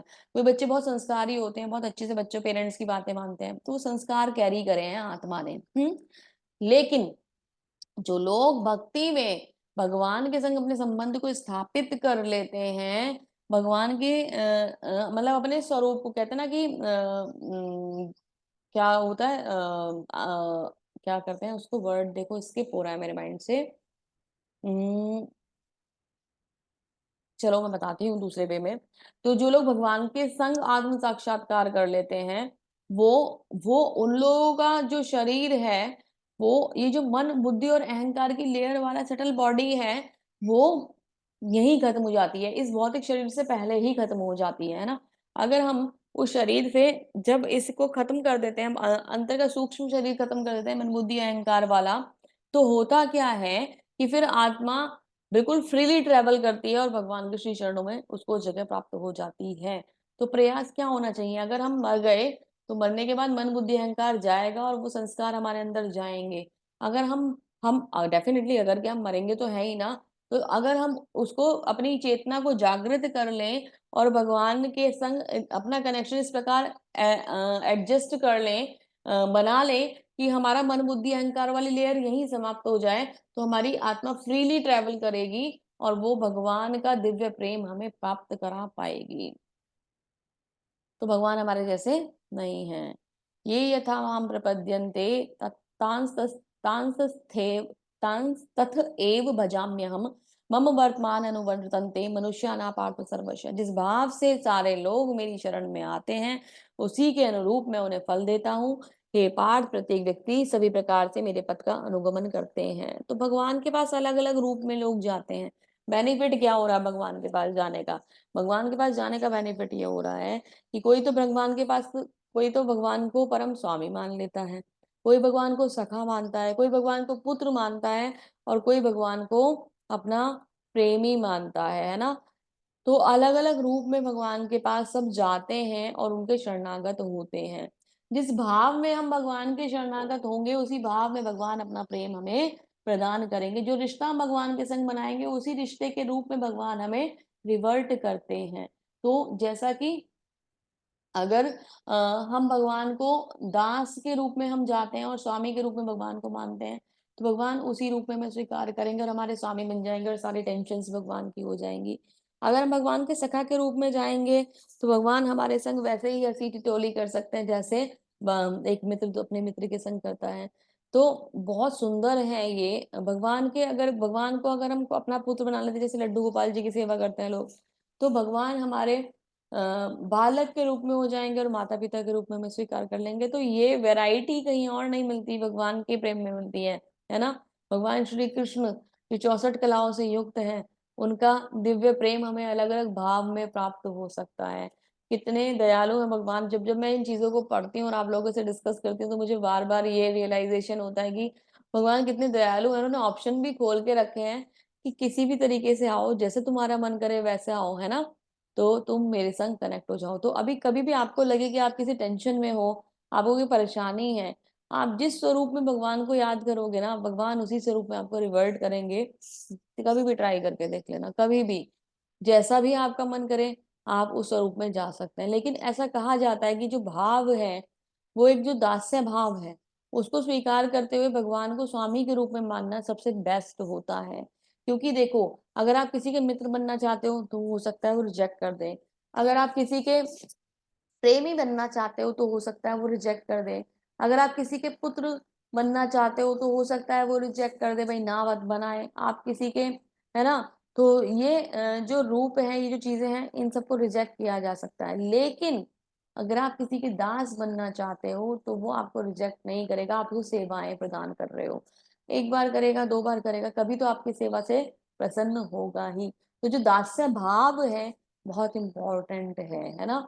और दास्य भाव में अगर हम भगवान की सेवा करते हैं, तो भगवान का दिव्य प्रेम प्राप्त करते हैं। अभी ये आपसे रिलेट कैसे कर रहा है? ये आपसे रिलेट ऐसे कर रहा है कि कोई भी एक रिलेशन भगवान के संग बना लो और उस रिलेशन में भगवान को याद करो। जब ये संबंध स्थापित होगा, कनेक्शन स्थापित एस्टेब्लिश हो जाएगा, तो फीलिंग चेंज हो जाएंगी और वो प्रेम यही फील होना शुरू हो जाएगा।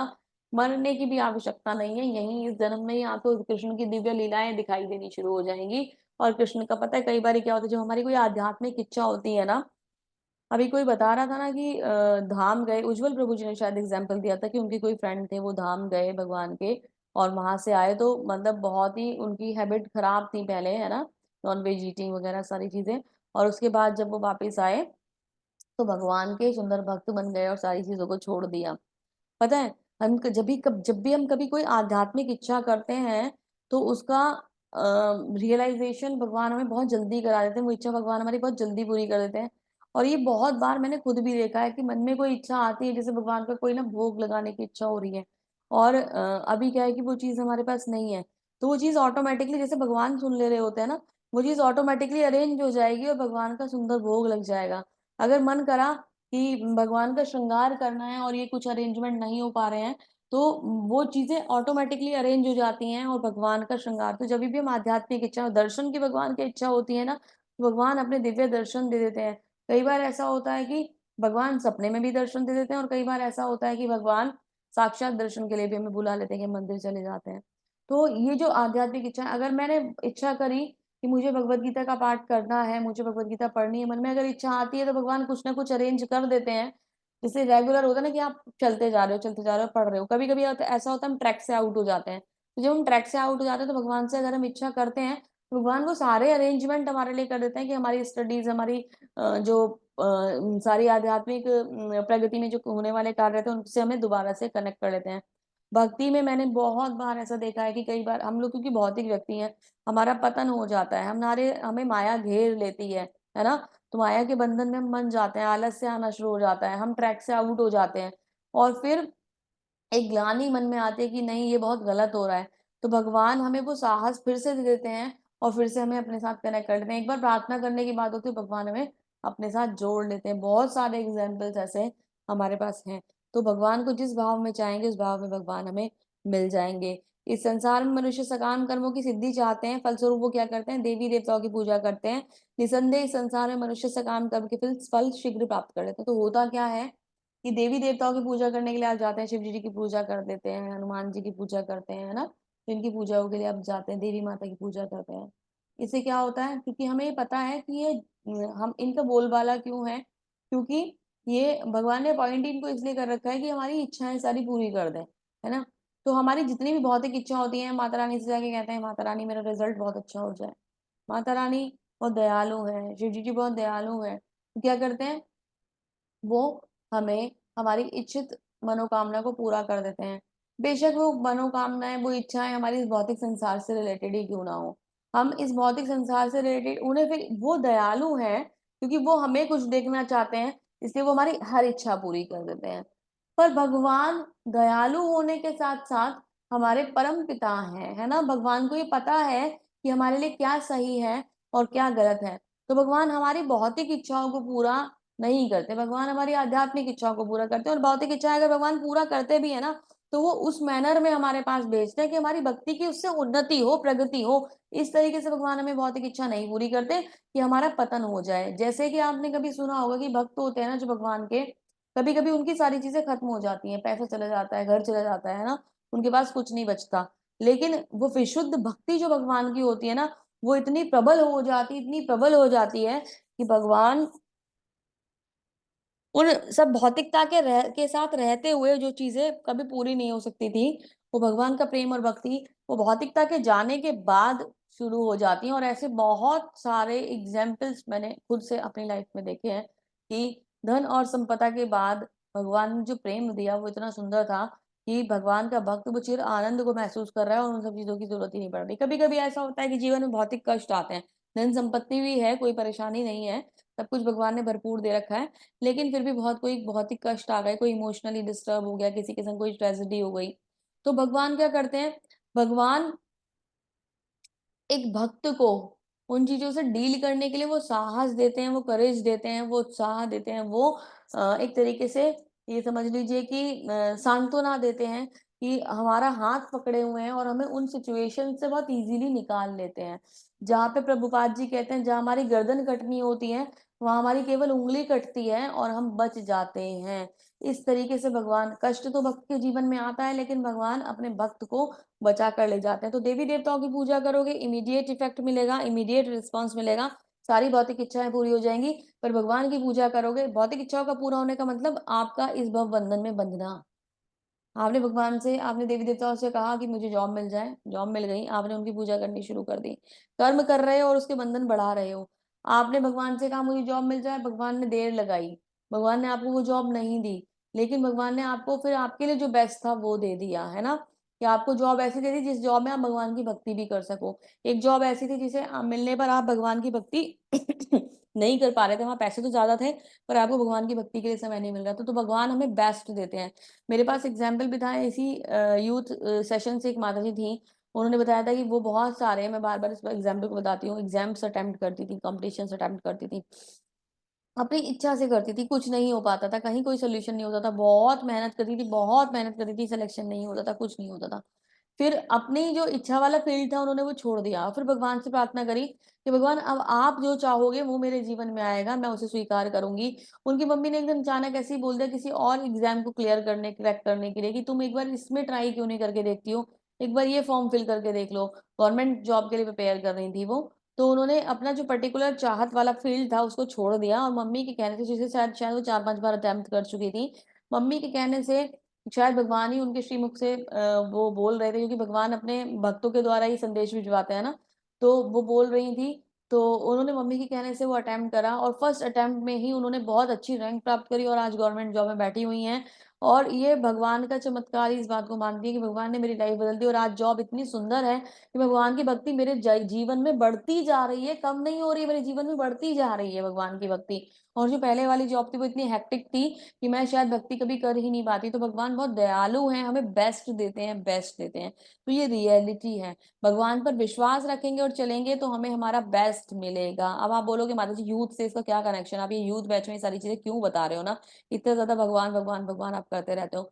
यूथ को ही सबसे ज्यादा जरूरत है इस समय संभलने की और सारे गाइडेंस को सही प्रकार से लेने की, क्योंकि आप एज के उस पड़ाव पे होते हो जब भटकाव के बहुत ज्यादा चांसेस होते हैं ना। हम भटक सकते हैं, हम ना डाइवर्ट हो सकते हैं, हमारा हमारा जो समय है वो खराब हो सकता है, लेकिन आप बहुत लकी हो कि भगवान ने आपको ये चांस दिया कि आप इन सब बातों को सुनकर अपने जीवन को बहुत सुंदर तरीके से आगे गाइड करो। आज के चैप्टर बहुत इंपॉर्टेंट है, हर चैप्टर ही इंपॉर्टेंट है, मुझे तो ऐसा लगता है। मैं जब पढ़ाना शुरू करती हूँ आप लोगों को तो मेरे टॉपिक्स एक पे एक निकलते जाते हैं, तो मुझे ऐसा लगता है कि सब में बहुत विशेष बात है, और रियलिटी भी है कि हर श्लोक का बहुत विशेष है। तो भगवत गीता का तो अगर सच बताएं तो सुबह से पाठ शुरू हो तो शाम तक भी खत्म ना हो, तो 1 घंटे की हमारी क्लास है जिसमें हम बंधे हुए हैं। तो हमें क्या करना है कि हमें इस अकॉर्डिंग भगवान को प्राप्त करना है, कि हम भगवान की दी हुई चीजों को स्वीकार करें, अपनी भौतिक इच्छाओं के लिए किसी देवी देवता से प्रार्थना ना करें। चातुर्वर्ण्यम मया शस्त्रम गुण कर्म विभाग तस्यम कर्तारम अपि माम विद्यत कर्तार विद्य कर्तारम अव्ययम। प्रकृति के तीनों गुणों और उनसे संबद्ध कर्म के अनुसार मेरे द्वारा मानव समाज के 4 विभाग रचे गए। भगवान ने ही मानव समाज के 4 विभाग रचे हैं। यदि मैं इस व्यवस्था का सृष्टा हूँ, किंतु तुम ये जान लो कि मैं इस पर भी अव्यक्त करता हूँ। भगवान ने ही क्षत्रिय ब्राह्मण क्षत्रिय वैश्य और शूद्र बनाए हैं। भगवान ने ब्राह्मण क्षत्रिय वैश्य शूद्र जो बनाए थे कास्टिज्म के लिए नहीं बनाए थे, भगवान ने ब्राह्मण क्षत्रिय वैश्य शूद्र जो बनाए हैं वो उनके, हम सब क्योंकि भगवान की संतान है, पहली बात तो ये सुन लो। यहाँ कोई भी ना अलग अलग नहीं है कि कोई क्षत्रिय है, कोई ब्राह्मण है, कोई वैश्य है, कोई शूद्र है। हम सब अलग अलग नहीं है, हम सब एक्चुअली जन्म से शूद्र हैं। कायदे में देखा जाए तो हम सब शूद्र हैं। क्यों शूद्र हैं ये आपको भी पता चलेगा। हम सबको भगवान ने जन्म दिया, भगवान ने हमें यहाँ पे भेजा, और एक ही जगह से हम सब आते हैं, है ना। ब्रह्मा जी के द्वारा सृष्टि की रचना हुई और वहां से ही सारा चीजें चल रही हैं। तो ब्लड सब में एक सही है, कुछ अलग अलग नहीं है। हम जैसे हमारा ब्लड है वैसे ही किसी क्षत्रिय का ब्लड होता है ना, तो वो कुछ अलग नहीं होता है। लेकिन भगवान ने इन्हें क्यों अलग कर दिया, कैटेगराइज क्यों कर दिया, क्योंकि एक जैसे एक माँ के 4 बच्चे होते हैं ना, तो वो चारों बच्चे अलग अलग स्वभाव के होते हैं। कोई बहुत ब्रेव होता है, कोई थोड़ा सा ना मतलब क्या कहते हैं पैसों और हिसाब किताब में बहुत इंटेलिजेंट होता है। कोई ऐसा होता है कि ज्ञान और शिक्षा में बहुत इंटेलिजेंट होता है। कोई ऐसा होता है कि जिसे दूसरों के लिए सारा कार्य करने में आनंद आता है, कि मेरे भाई खुश रहेंगे तो मैं इनके लिए सारे कार्य करूं। तो जब बच्चे अलग अलग होते हैं ना, एक ही माँ के 4 बच्चे अलग अलग होते हैं, तो वैसे ही हम सब जो है, हम सब अलग अलग स्वभाव के व्यक्ति हैं। तो भगवान ने क्या करा कि जब ये देखा कि ये सब बच्चे अलग अलग स्वभाव के हैं, तो भगवान ने 4 कैटेगरीज बना दी, और जो जिस स्वभाव का था उस स्वभाव के अकॉर्डिंग, उस गुण गुण के अकॉर्डिंग उस कैटेगरी में डाइवर्ट करना था। जब गुरुकुल में बच्चे जाएंगे तो गुरु ये चेक करेंगे कि कौन बच्चा ज्ञान को वितरण करने में श्रेष्ठ है, वो ब्राह्मण वर्ग में चला जाएगा। कौन बच्चा डिफेंसिव एक्टिविटीज में सेव है तो वो क्या कहा जाएगा, वो क्षत्रिय में चला जाएगा। कौन बच्चा ऐसा है जो दूसरों के लिए क्या कहते हैं चीजों को अरेंज कर सकता है, तो वो व्यापारी वर्ग में, वैश्य वर्ग में चला जाएगा। कौन बच्चा ऐसा है जो सबके साथ सेवाएं करके खुश रह सकता है, सबको सपोर्ट करके खुश रह सकता है, तो वो शूद्र कैटेगरी में चला जाएगा। तो इस प्रकार ये विभाजन हुए थे। आज दुर्भाग्य ये है कि हमने इस विभाजन को कास्टिज्म बना दिया है, बहुत बड़ा दुर्भाग्य हमारा ये है। तो हमें इस बात को समझने की आवश्यकता है कि हम सब, अब मैं शूद्र क्यों कह रही हूँ, शूद्र मैं इसलिए कह रही हूँ, हम सब जन्म से शूद्र हैं, क्योंकि हम सब का जो जन्म हुआ है वो भगवान की दिव्य सेवा के लिए हुआ है। करंटली हम किसी भी प्रोफेशन में बैठे हों, लेकिन हम भगवान के सेवक हैं, भगवान के दास हैं, इस बात को मानकर हमें खुद को शूद्र कैटेगरी में रखना चाहिए और भगवान की सेवा करनी चाहिए, तो हम शूद्र कैटेगरी में आते हैं। लेकिन हमने इसको कास्टिज्म में बदल दिया और आज देखिए कितनी महाभारत हो जाती है, रिजर्वेशंस मिल रहे हैं अलग अलग कास्ट के ऊपर और सारी चीजें, बिल्कुल ही गलत सिस्टम है। भगवान की बनाई हुई चीजों का मिस यूज है, ये गलत तरीके से इन चीजों को आगे बढ़ा दिया गया है। तो अब आप जागरूक हैं, आपको ये बात समझ में आ गई है, तो अभी अपने दिमाग से इस भेदभाव को मिटाकर हमें, अब देखो उसका लॉस क्या होता है, ठीक है, लॉस ये होता है कि कोई बच्चा ब्राह्मण परिवार में जन्म लेता है, सरनेम उसको क्या मिल जाता है, ब्राह्मण, है ना। कोई बच्चा वैश्य परिवार में जन्म लेता है तो उसको वैश्य का सरनेम मिल जाता है। क्वालिटी वाइज वो है ही नहीं, है ना। ब्राह्मण के बच्चों को ज्ञान और ज्ञान अर्जित करना है और दूसरों को ज्ञान देना और दूसरों के ज्ञान के तपस्या के लिए, दूसरों की तपस्या के लिए कार्य करना है, पर वो क्या कर रहा है, ड्रिंक स्मोकिंग, है ना। वो स्कूल गुणों वाला है ही नहीं, वो कार्य कार्य कर ही नहीं रहा है, तो लॉस हो गया ना। ब्राह्मण कुल में आया, उसने क्या करा, वो चीजों को करके पैसा तो कमा रहा है लेकिन आचरण वैसा नहीं है ना। वही एक शूद्र है जो बहुत ज्ञानी है, बहुत ज्यादा अच्छे लेवल में, लेकिन जन्म कहाँ हो गया, एक शूद्र परिवार में हो गया। कोई है जो बहुत ज्यादा अच्छी क्वालिटी में आता है कि मतलब उसके अंदर बहुत क्षत्रिय वाले बहुत अच्छे गुण हैं, उसका जन्म कहाँ हो गया, उसका जन्म वैश्य परिवार में हो गया, क्योंकि हमने कास्टिज्म में ये बना दिया है ना। तो ये दिक्कतें आती हैं और हमने कास्ट के अकॉर्डिंग इसको डिवाइड कर दिया। तो इस परंपरा को एक तरीके से देखा जाए, मेरे से अगर कोई पूछे तो रिवाइव होने की आवश्यकता है, लेकिन लोग ऐसा करेंगे नहीं। पर जितने लोग भगवत गीता का पाठ कर रहे हैं वो अपनी बुद्धि का विकास करके इस बात को समझे और ये भेदभाव को खत्म करें और ये माने कि भगवान की जो व्यवस्था है वो गुणों के आधार पर है, ना कि जन्म के आधार पर है। ठीक है। अब भगवान कह रहे हैं कि मैं सारे क्वालिटी को अडॉप्ट करता हूँ, मैं एक क्षत्रिय भी हूँ, मैं एक वैश्य भी हूँ, मैं एक शूद्र भी हूँ। भगवान ये कह रहे हैं कैसे, ना माम कर्माणि लिम्बन्ति ना कर्म फले स्पृहा इति माम यो अभिजानाति कर्म कर्म कर्म निर्भर भिन्न से बध्यते। भगवान कह रहे हैं मैं सारे कार्य करता हूँ। भगवान जब सुदामा जी आते हैं तो उनकी चरण सेवा करते हैं। भगवान जब अर्जुन आता है तो उसके सारथी बन जाते हैं। भगवान गायें चराते हैं, गोपाल बन जाते हैं ना। तो भगवान क्या कह रहे हैं, मैं वैश्य भी हूँ, मैं शूद्र भी हूँ, मैं क्षत्रिय भी हूँ, लेकिन इन सब के होते हुए भी मैं किसी कर्म में बंधा नहीं हूँ, मैं किसी कर्म के बंधन में बंधा हुआ नहीं हूँ, मुझ पे कोई कर्म का प्रभाव पड़ता ही नहीं है, इसीलिए मैं भगवान हूँ। प्राचीन काल में समस्त मुक्तात्माओं ने मेरी दिव्य प्रकृति को जानकर ही कर्म किया है। अगर तुम्हें चाहिए कि उनके पद चिन्हों का अनुसरण करो और अपने कर्तव्य का पालन करो, तो अभी हमारे लिए उपदेश क्या है कि हमें कर्म बंधन में नहीं बनना है। इसके लिए हमें क्या करना है, अपने गुरु की आज्ञा को मानते हुए कर्म करना है और इन बंधनों से मुक्त होना है और भगवान के प्रेम को प्राप्त करना है। हमें कृष्ण भावनामृत को ग्रहण करना है, अपना शुद्धिकरण करना है और उससे हम भगवान के प्रेम को प्राप्त करेंगे और बंधनों से मुक्त हो जाएंगे। कर्म की बारीकियों को समझना अत्यंत कठिन है। मनुष्य को चाहिए कि वह ठीक से जाने कि कर्म क्या है, विकर्म क्या है और अकर्म क्या है। तो कर्म तीन प्रकार के होते हैं, कर्म, विकर्म और अकर्म। तो एक हो गया कर्म, सकाम कर्म, जिसके करने से हमें बंधन मिलता है। एक हो गया विकर्म, विकर्म क्या हो गया कि जो मतलब एक हो गया कर्म जो हम करते हैं उससे हमें बंधन मिलता है। दूसरा हो गया विकर्म, जो हमें नहीं करना चाहिए था, बंधन उससे भी मिलता है लेकिन वो गलत कर्म है, कार्य है ना। जो कि जैसे कि एक नॉन पार्किंग वाले जोन में आप कार पार्क कर देते हो, तो आपने क्या करा, आपने गलत कर दिया। वहां लिखा है कि do not park your car in front of gate, और आपने जाके वहीं पे खड़ा कर दिया। किसी को निकलना है तो परेशानी हो रही है और आपकी वजह से वो बहुत देर से अपने घर से बाहर नहीं निकल पा रहे हैं, तो आपकी वजह से किसी को कष्ट हुआ, वो विकर्म हो गया। ठीक है। अभी क्या है अकर्म, अकर्म क्या है, ना वो कर्म है ना वो विकर्म है, यानी कि ना तो वो सकाम कर्म है जो हमें बंधन दे रहा है, ना वो विकर्म है जो हमें गलत कार्य के बंधन दे रहा है। जो एक सही कार्य के बंधन और गलत कार्य के बंधन दे रहा है, दोनों में से बंधन हमें नहीं मिल रहे हैं, दोनों प्रकार के कार्यों से हमें बंधन नहीं मिल रहे हैं। अकर्म क्या है? अकर्म है भगवान के लिए कार्य करना, भगवान को सेंटर मानते हुए कार्य करना, सारे कर्मों के फल को भगवान को ट्रांसफर कर देना, वो अकर्म है। जैसे नारद जी करते हैं, नित्य भगवान की सेवा करते हैं ना, जैसे भगवान का भोग बनाए और भगवान के भोग को बनाकर भगवान को अर्पित कर दें और फिर उसे प्रसाद रूप में खाएं, तो हमें, मैंने कल भी आपको बताया था, हमें बंधन नहीं लगता है। तो जब हम इस प्रकार से कार्य करेंगे तो वो अकर्म कहलाएगा। तो नारद जी क्या करते हैं? नारद जी हमेशा नित्य नारायण नारायण करते रहते हैं, है ना, और भगवान के नाम के स्मरण में लगे रहते हैं। अपने कर्म फलों की सारी आसक्ति को त्याग कर सदैव संतुष्टि एवं स्वतंत्र रहकर सभी प्रकार के कार्यों को व्यस्त रहकर भी कोई सकाम कर्म नहीं करता है। मतलब अगर हम भगवान के नाम में और भगवान की चीजों में कनेक्ट हो जाए तो सकाम कर्म के बंधन से मुक्त हो सकते हैं। जो व्यक्ति कृष्ण भावनामृत में पूर्णतः लीन रहता है, अपने आध्यात्मिक कर्मों के योगदान के कारण अवश्य ही भगवत धाम की प्राप्ति होती है, क्योंकि उसे हवन और उसमें हवन आध्यात्मिक होता है और हवन भी अभी भी आध्यात्मिक होती है। प्रभुपाद जी का कहना यह है कि भगवान के निमित्त कार्य करो, यहाँ पे कार्य करने से तुम्हें बंधन नहीं मिलेगा, क्योंकि वो सारी चीजें आध्यात्मिकता में कन्वर्ट हो जाएंगी। आपका भोजन बनाना और उसे प्रसाद के रूप में ग्रहण करना आध्यात्मिकता का कर्म हो जाएगा, ना कि भौतिकता का कर्म रहेगा, है ना।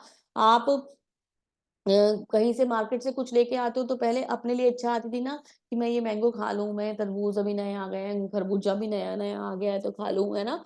अपने लिए इच्छा करते थे, अपने परिवार के लिए इच्छा करते थे, तो परिवार के लिए करते थे तो बंधन का कारण बनता था। आज जब लेके जाओगे और बोलोगे भगवान की सेवा के लिए ले लूं, भगवान के लिए नए फल का भोग लगाता हूँ, तो वो भगवान को समर्पित हो जाएगा, फिर किसी को भी बांटोगे तो प्रसाद बन जाएगा, है ना। आपको किसी की हेल्प करनी है ना, तो आपसे कोई पैसे मांग रहा है, आप उसको ऐसे बोलोगे कि नहीं मैं तुम्हारी, पहले आप उसे पैसे दे देते थे, ठीक है, तो क्या होता था, कर्म का बंधन बन गया, आप उसके संग कहीं ना कहीं बंधन में बंध गए। अब आप क्या करोगे, आप उससे कहोगे कि तुम्हें पैसे किस लिए चाहिए, कि मुझे कुछ खाना है, आप भगवान का प्रसाद दे सकते हो। तुम्हें पैसे किस लिए चाहिए, मुझे कपड़े पहनने हैं, मुझे बुक्स लेके आनी है। तो आप क्या कर सकते हो, भगवान के श्री चरणों में उन्हें समर्पित कर दो, या फिर उसे व्यक्ति को दे दो और भगवान को ये बोल दो कि भगवान इसका जो भी पुण्य है, जो भी फल है, मैं आपको समर्पित करता हूँ। तो आप उस बंधन से मुक्त हो जाओगे और भगवान उसको सेंटर हो जाएंगे और भगवान आपको उस बंधन से अलग कर देंगे। तो हम किसी प्रकार के बंधन में नहीं बंधेंगे, दूसरों की हेल्प भी हो जाएगी और हमें बंधन भी नहीं लगेगा। तो इसमें इसमें कार्य करने का तरीका क्या है, इसमें से कुछ विशुद्ध ब्रह्मचारी श्रवण आदि क्रियाओं तथा इंद्रियों को, मन को नियंत्रित करके अग्नि में स्वाहा कर देते हैं। दूसरे लोग जो निमित्त गृहस्थ है, इंद्रिय विषयों की अग्नि में इसको स्वाहा कर देते हैं। मतलब कार्य करने के दो तरीके हैं। व्यक्ति कृष्ण भावनामृत में कैसे आता है, कुछ तो ब्रह्मचारी बन जाते हैं और कुछ लोग गृहस्थ में रहकर इन कार्यों को करते हैं। तो ब्रह्मचारी बन जाते हैं, उनको तो जीवन ही समर्पित हो गया। जो गृहस्थ हैं वो भी गृहस्थी में रहते हुए भगवान की भक्ति कर सकते हैं। कठोर व्रत अंगीकार करके, संपत्ति का त्याग करके, कुछ कठिन तपस्या करके, कुछ अष्टांग योग पद्धति के अभ्यास द्वारा, कुछ दिव्य ज्ञान में उन्नति करने के लिए वेदों के अध्ययन द्वारा प्रबुद्ध बनते हैं। तो अलग अलग प्रकार से ये प्राप्त किया जाता है। हे कुरुश्रेष्ठ, जब यज्ञ के बिना मनुष्य श्लोक में सुखपूर्वक नहीं रह सकता तो फिर अगले जन्म की बात ही क्या है। अभी का जन्म हमारा सही नहीं चल पा रहा है ना, यही डिस्टरबेंस वाला चल रहा है, तो क्या गारंटी है कि हमारा अगला जन्म जो है ना वो सही रहेगा, अगर हम यज्ञ करेंगे नहीं करेंगे या भगवान का नाम नहीं लेंगे तो। हे परंतप, द्रव्य यज्ञ से ज्ञान यज्ञ श्रेष्ठ है। भगवान प्रभुपाद जी क्या कह रहे हैं, भगवान क्या बता रहे हैं कि जो ओम स्वाहा वाले जो यज्ञ होते हैं जिनमें हम आहुति देते हैं, उनसे ज्ञान का यज्ञ श्रेष्ठ है। हे पार्थंतु गत्वा, सारे कर्म यज्ञों का अवसादन दिव्य ज्ञान में ही होता है, ज्ञान बेटर है। अभी ज्ञान मिलेगा कैसे, बहुत ही इंपॉर्टेंट श्लोक है, बहुत ही ज्यादा इंपॉर्टेंट श्लोक, बहुत ध्यान से सुनिएगा। त्वदिति प्रणिपातेने परिप्रश्नेन सेवया उपदेशयन्ति ते ज्ञानम ज्ञानन ज्ञानिन तत्व ज्ञानिन तत्वदर्शिना। तुम गुरु के पास जाकर सत्य को जानने का प्रयास करो, उनसे विनीत होकर जिज्ञासा करो, उनकी सेवा करो। स्वरूप सिद्ध व्यक्ति तुम्हें ज्ञान प्रदान कर सकते हैं, क्योंकि उन्हें सत्य का दर्शन हुआ है। तो ज्ञान मिलेगा कैसे, ज्ञान के लिए आपको जाना पड़ेगा गुरु के पास। गुरु के पास जाने की टेक्निक क्या है, आपको गुरु के पास जाना है बहुत ही हम्बल वे में, सत्य को जानने का प्रयास करना है बहुत ही हम्बल वे में, विनीत होकर उनसे कहना है, उनसे जिज्ञासा करनी है, उनसे प्रार्थना करनी है, उनकी सेवा करनी है ना। उनका उनकी कृपा हम पर होगी तो वो ज्ञान हमें मिल पाएगा। और क्योंकि उन्होंने भगवान का दर्शन किया, उन्हें सत्य का दर्शन हुआ है, तो वो हमें गाइडलाइन दे पाएंगे कि हम उस ट्रैक पर कैसे चल सकते हैं। तो गुरु के पास जाने का जो तरीका होता है वो है त्वविधि प्रणिपातेन परिप्रश्नेन सेवया, है ना। तो वो क्या है, विनीत भाव से हम उनके पास जाएं, हम्बल रिक्वेस्टिंग मोड में हम उनके पास जाएं, ना कि गुरु के पास जाके क्या बोलें कि ये भगवत गीता का वाला श्लोक का बताइए प्लीज, बताना है तो बता दीजिए, नहीं बताना तो मेरे पास टाइम नहीं, मैं जा रहा हूँ। ऐसे नहीं कह सकते आप, है ना। आपको बहुत हम्बल वे में, रिक्वेस्टिंग वे में उनसे प्रश्न करना होगा। वो चाहेंगे तो आपको स्वीकार करेंगे, नहीं चाहेंगे तो नहीं करेंगे। अगर उनकी इच्छा नहीं हुई तो वो आपको स्वीकार नहीं करेंगे। ये गुरु के ऊपर निश्चय तो डिपेंड करता है। कहते हैं ना, यस्य प्रसादा भगवत प्रसादो, तो जो गुरु का जो प्रसाद होता है, गुरु का जो प्रेम होता है, वो भगवान की कृपा से प्राप्त होता है। भगवान का जो प्रेम होता है वो गुरु की कृपा से प्राप्त होता है। दोनों एक दूसरे के तरीके से कह सकते हैं हम, वैसे तो ये अतिशोक्ति होगा, लेकिन पूरक है कि भगवान गुरु तब मिलते हैं जब भगवान चाहते हैं, और भगवान तब मिलते हैं जब गुरु चाहता है। तो अगर आप गुरु को स्किप कर दोगे तो भगवान नहीं मिल पाएंगे, और भगवान को स्किप कर दोगे तो गुरु नहीं मिल पाएंगे। तो बहुत ही हम्बल वे में हमें गुरु के पास जाना होगा, और उनसे रिक्वेस्टिंग वे में। अब उनकी इच्छा होगी, जब तक भगवान की इच्छा नहीं होगी तब तक गुरु मिलेंगे नहीं। कितना प्रयास कर लीजिएगा, गुरु मिलेंगे नहीं। कितना भी आप अपने हाथ पैर लगा लीजिएगा, नहीं मिलेंगे गुरु जब तक भगवान की इच्छा नहीं होती। हम दीक्षा दीक्षा दीक्षा कहते हैं ना, हम दीक्षा के लिए भागते रहते हैं, भागते रहते हैं। लेकिन दीक्षा यानी गुरु हम का हमारे जीवन में आना, एक्चुअली पता है, इस भौतिक जन्म में हम लोग जन्म ले लिया है, हमारा भौतिक शरीर हमें मिल गया है। लेकिन दीक्षा के द्वारा जब हमें गुरु मिलते हैं तो हमारा आध्यात्मिक जन्म होता है, और वही जन्म हमारा असली जन्म होता है। और वो जन्म इतना आसान नहीं है, इस भौतिक शरीर में रहते हुए भी गुरु को धारण करना इतना आसान नहीं है। वो तब होते हैं जब भगवान की कृपा होती है। और अगर गुरु धारण करना चाहते हैं तो भगवान से नित्य प्रार्थना कीजिए कि भगवान आप मेरे इस जीवन में मेरे को गुरु का आश्रय दिला दीजिए, मुझे गुरु मार्गदर्शन करें और मैं उनके सेवा कर पाऊं, मुझ पर इतनी कृपा कीजिए। गुरु की सेवा भगवान की सेवा मानी जाती है, बहुत विशेष है ये श्लोका। एक पूरी क्लास इस श्लोका पर हो सकती है। यदि तुम्हें समस्त पापियों से भी सर्वाधिक पापी समझा जाए तो भी तुम दिव्य ज्ञान स्वरूपी नाव में स्थित होकर दुख के सागर को पार करने में समर्थ होगे। मतलब अगर हम बहुत बड़े पापी हों, सबसे बड़े पापी इस दुनिया के अगर हम ही हो, फिर भी अगर हम गुरु की शरण में चले जाएं, भगवान की शरण में चले जाएं, तो भगवान हमें इस भव सागर से पार लगा के ले जाएंगे अपनी उस दिव्य नौका में बिठाकर। जैसे प्रज्वलित अग्नि ईंधन को भस्म कर देती है, उसी तरह ही अर्जुन ज्ञान रूपी अग्नि भौतिक कर्मों के समस्त फलों को नष्ट कर देती है। तो भौतिक ज्ञान का फायदा क्या होगा, गुरु का फायदा क्या होगा कि हमारे जो भौतिक कर्मों के फल हैं वो नष्ट हो जाएंगे, और हमें इन बंधनों से मुक्ति मिल जाएगी। जो श्रद्धालु दिव्य ज्ञान में समर्पित है, जिसने इंद्रियों को वश में कर लिया है, इस ज्ञान को प्राप्त करने के लिए अधिकारी है, और इसे प्राप्त करते तुरंत ही वह आध्यात्मिक शांति को प्राप्त होता है। तो जो ये ज्ञान मिलेगा किसके किसे जिसे जिसने अपनी इंद्रियों को कंट्रोल कर लिया है, जो गुरु की गाइडेंस में चल रहा है, वो आध्यात्मिक ज्ञान को प्राप्त करेगा और भौतिकता के सारे बंधन खत्म हो जाएंगे। जो व्यक्ति अपने कर्म फलों का त्याग करते हुए भक्ति करता है, जिससे संशय दिव्य ज्ञान द्वारा विनिष्ट हो चुके हैं, वास्तव में आत्मपारायण है। हे धनंजय, वह कर्मों के बंधन से में नहीं बनता। तो सब कुछ भगवान को अर्पित कर दिया तो कर्मों का बंधन नहीं लगेगा। अतएव तुम्हारे हृदय में अज्ञान के कारण जो संशय उठे हैं, उन्हें ज्ञान रूपी शस्त्र से काट डालो। हे भरत, तुम योग से समन्वित होकर खड़े हो जाओ और युद्ध करो। तो भगवान श्री कृष्ण ने अर्जुन को उपदेश दिया, बहुत सुंदर उपदेश दिया, और लास्ट में क्या कह दिया, दिव्य ज्ञान से समन्वित हो जाओ, चीजों को समझो, ज्ञान को अडॉप्ट करो और अपना कर्तव्य पूरा करो। कर्तव्य से विमुख मत हो, कर्तव्य को छोड़ो मत, उसका पतन, उससे अपना पतन मत कराओ। खड़े हो जाओ और युद्ध करो। तुम्हारा कर्तव्य है युद्ध करना, उस कर्तव्य को पूरा करो। भगवान ने कितनी सुंदर तरीके से अर्जुन को ये सारी बातें समझा दी। तो इसी के साथ ये अध्याय यहीं समाप्त होता है। समरी करेंगे श्री प्रभुपाद जी के शब्दों के द्वारा। इस अध्याय में जिस योग पद्धति का उपदेश हुआ है वह सनातन योग कहलाता है। इस योग में दो तरह के ज्ञान यज्ञ कर्म किए जाते हैं, एक तो द्रव्य यज्ञ, दूसरा आत्मज्ञान यज्ञ, जो विशुद्ध आध्यात्मिक कर्म है। यदि आत्म साक्षात्कार के लिए द्रव्य यज्ञ नहीं किया जाता तो ऐसा यज्ञ भौतिक यज्ञ बन जाता है। किंतु जब कोई आध्यात्मिक उद्देश्य या भक्ति के लिए ऐसा यज्ञ करता है तो वो पूर्ण यज्ञ होता है। आपने देखा होगा कि यज्ञ किए जाते हैं ना, तो कभी कभी होता है हमारी इच्छा होती है मुझे धन संपत्ति मिल जाए, मेरा घर बन जाए, मेरे को संतान उत्पत्ति हो जाए, है ना। इन सब टारगेट्स के लिए जब हम यज्ञ करते हैं तो भौतिक यज्ञ होते हैं। जब हम भगवान की प्रसन्नता के लिए बिना किसी इच्छा के वही यज्ञ करते हैं तो वो दिव्य यज्ञ हो जाता है, और उसमें बेनिफिट होता है, आध्यात्मिक ज्ञान में वृद्धि होती है। आध्यात्मिक क्रियाएं भी दो प्रकार की होती हैं, आत्मबोध तथा श्री भगवान के विषय सत्य को तथा श्री भगवान का विषय सत्य है। जो भगवत गीता के मार्ग का पालन करता है वह ज्ञान की इन दो श्रेणियों को समझ सकता है। उसके लिए भगवान अंश स्वरूप आत्मज्ञान को प्राप्त करने में कोई कठिनाई नहीं होती। ऐसा ज्ञान लाभप्रद है क्योंकि ऐसे व्यक्ति भगवान के दिव्य कार्यकलापों को समझ सकता है।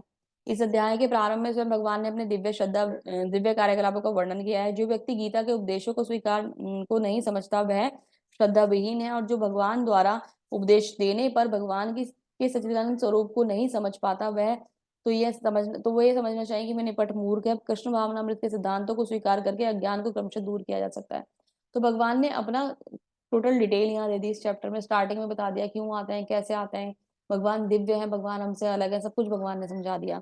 जब हम ये समझ लेते हैं तो भगवत गीता के संदेशों को समझना हमारे लिए आसान हो जाएगा। लेकिन अगर इन सब बातों को जानने के बाद भी अगर कोई बिल्कुल इस बात को मानने को तैयार ना हो कि भगवान भगवान है, तो वो निपट मूर्ख है, और वो मूर्ख ही रहेगा, उसकी कोई गति नहीं होगी। तो इस संदेश के संग प्रभुपाद जी इस अध्याय को समाप्त करते हैं। हम भी इस चैप्टर को यहीं क्लोज करेंगे, और उम्मीद करती हूँ कि आप लोगों को ये बहुत अच्छे से समझ में आया होगा, आपने इसे बहुत अच्छे से समझा होगा, और मेरा प्रयास सफल हुआ होगा कि मैं आपको ये बातें समझा पाई। कल बहुत विशेष अध्याय है कर्म, जो हमारे, जैसे हमने आज कर्म का के बारे में सुना, कर्म, विकर्म और अकर्म, तो कल हमारा जो अध्याय है कर्म योग के बारे में ही है। कर्म योग किस प्रकार से हमें बंधनों से मुक्त करेंगे उस बारे में जानेंगे। बने रहिएगा कल के अध्याय में, मिलते हैं कल नए चैप्टर में, तब तक के लिए आप सभी का बहुत बहुत धन्यवाद। हरे कृष्णा।